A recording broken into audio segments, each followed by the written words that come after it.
Mauvais match de FC Barcelone. Très mauvais match de FC Barcelone. Il y avait beaucoup de déchets techniques, beaucoup de pertes de balles, manque d'organisation, manque de fluidité, manque d'aisance.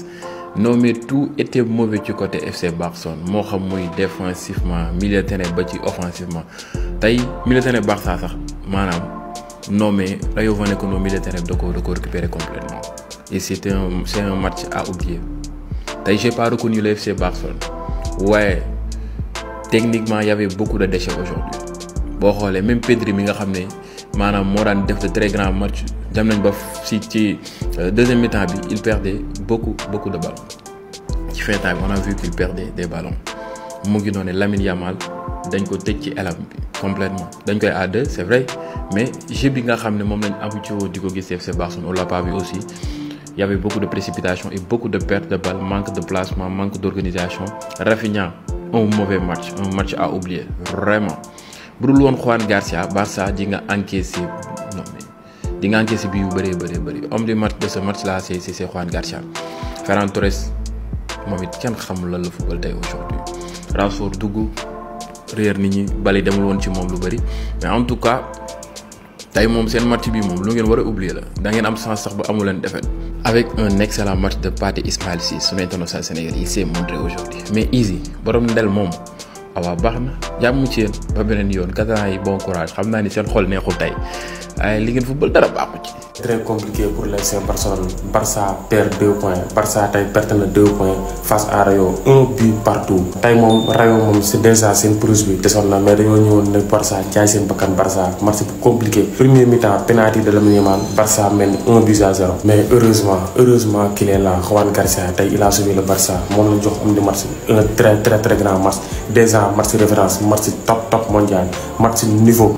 Donc Barça 3 matchs, 2 victoires, 1 match nul. Barça instant bi nii am na 2 points de retard sur Real Madrid ak Bilbao ak Real kese ñoo fi gagné seen 3 matchs 3 victoires donc c' était très compliqué tey moom waa Rayo dañoo ñëwoon ne waa Barça dañ leen jaay seen bakkan tey Rayo match bi ils ont joué presque leur vie match bu méttee ñoo joué ak Barça certes nag seen pelouse bi des na lu bëri ba pare match bi amul VAR amul technologie hors-jeu bi tamit nekk ko fa woon match bi c' était très compliqué pour le FC Barcelone donc heureusement sax ba Barça pertoon match bi. Je pense que c'est le pire match bi Hansi Flick yoree Barça ba léegi et disons alhamdulillah ndax tey bu fekk woon Johan Garcia je peux dire que 3 wala 4 la ñuy jël. L'état de la pelouse aussi il faut que ñu wax si parce que dire que aujourd'hui c'est 2 joueurs de niveau ballon d'or ñoo doon jouer ci terrain bi c'est la Liga. Merci beaucoup.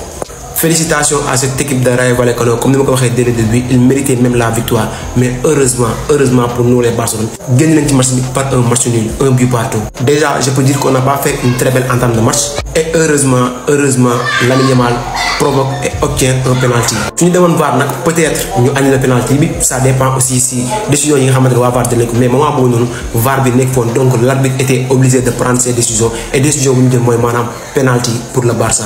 Transformé par Lamine Yamal pour montrer aux gens qu'actuellement maintenant il fait partie des tireurs de penalty du FC Barcelone. Instant boobu noonu Barcelone commencé dominer Barcelone je peux dire que moo yoroon rythme match bi moment boobu noonu je peux dire que Barcelone mënoon dugal deuxième bi mais Dani Olmo rate le but du deuxième. Parfois, on a action yo xamni soko dugul c'est ça voici le résultat. Et en seconde période, on a été nul je vous dis. Nul.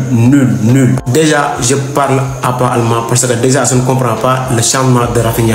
Peut-être Dani Olmo fait le fait que Moudou Kobarna mais pour moi Rafinha dafa télé génn. Ndax derrière on a assisté à une entrée catastrophique de Marcus Rashford. Voilà, il faut dire les termes, il a été catastrophique sérieusement. Et là à la 66e minute, ce qui devait arriva. Rayo Vallecano égalé sur un corner. Et je vous rappelle qu'avant même corner, Rayo Vallecano double mais heureusement hors-jeu du joueur bi nga xamanteni mo dougal bal bi il est là. Mais après ça des arrêts très décisif de Johan Garcia il a été élu homme du match. Bon, j'avoue que jouer à Vallecas c'est toujours difficile wax naa ko ce matin mais comme que génn nañ si un match nul 1 but partout c'est pas un si mauvais résultat mais je pense que tey jii en première période on avait l'opportunité de gagner ce match là largement.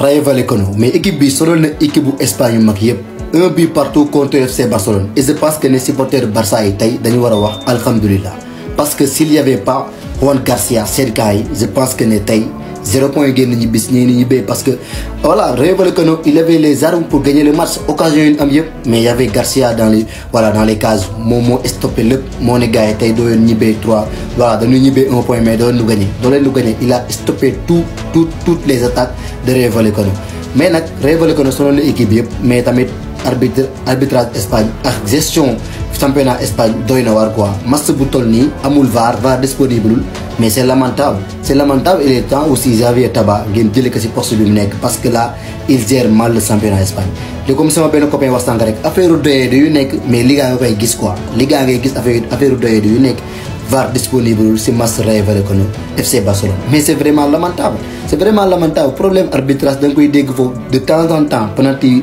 Lamine Yamal ngay dégg naan est-ce que am naa amul parce que VAR amul moo tax gars yi di communiquer naan est-ce que am naa amul donc franchement Espagne non c'est du n'importe quoi